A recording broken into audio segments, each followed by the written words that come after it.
I think that one of the themes that I've seen across my career is this kind of vision driven and kind of gut driven decision making versus very strongly data driven decision making. And I would like to think that I know where the balance is. But you see, I'd love to understand how you look at it, and where would you draw the line?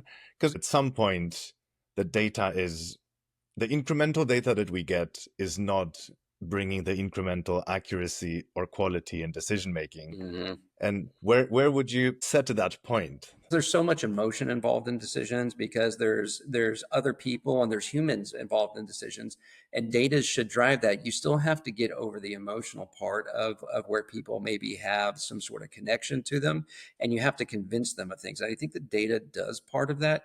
However, what I also think that it is that, sometimes just common sense comes into play, right? The data from the past events is never going to tell you accurately where the market is going to be in 5 years' time. Yeah. And that's where we have people who are visionaries, like, the CEOs, the heads of product, the ones who maybe don't rely 100% on the data. They are not the quant analysts, but they have a vision and a sense and a gut feel. Yeah, yeah. Let me kind of, now that you've kind of framed that for me, I'd probably say, as I'm sitting here and I'm kind of writing down notes, the I kind of put it right now into four different sort of factors, four different buckets, right?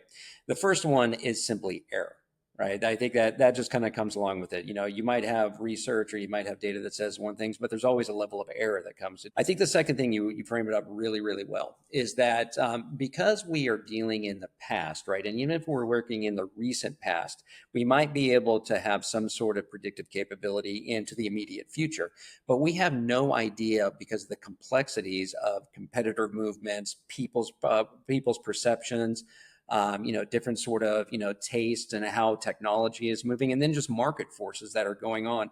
There's obviously a timeline on that to where it becomes much more obscured, and I think that brings you now down to kind of like your third point, which I wholly agree with. And I think that a lot of visionaries, they look at this and they kind of have a subject matter expertise, a gut feel. They have some sort of heuristic in themselves that allows them to say that, hey, even though this is where the world is today, and the AI component that's going on right now is a perfect component of this, right? There's some people that were really like, it's going to take 3 to 5 years, and other people are like, well, let's get on for the cash grab and kind of move. But the fourth point that I would probably, is one of what you were talking about with your product manager, is just one of influence, right? And I think that that's a piece of it, that getting over things culturally. Like, I could have all the data driven pieces in the world, and I remember working as a director of pricing before, and even as a consultant, I might have my data that says these things, and I'm trying to convince a C-level person or even someone in a VP position or a director position to go through a cultural change, right? And that cultural change, or something that rounds counter to his idea and to his thought patterns, at that point, their own bias is going to kind of go against you at that point. And you have to have a certain level of influence that gets them over there. Even if your data says everything is perfect and this is how the world is going to work and we're going to make all this money and things like that, you still have to get over the human component. And I think this is one of the things where a lot of analysts that do really, really great work, they sometimes have to bridge that gap, as they can't always articulate and influence what they're doing, as opposed to like, this is what the numbers say, let's go do it. Well, you have to, if I'm going to present, recommendations to a sales team,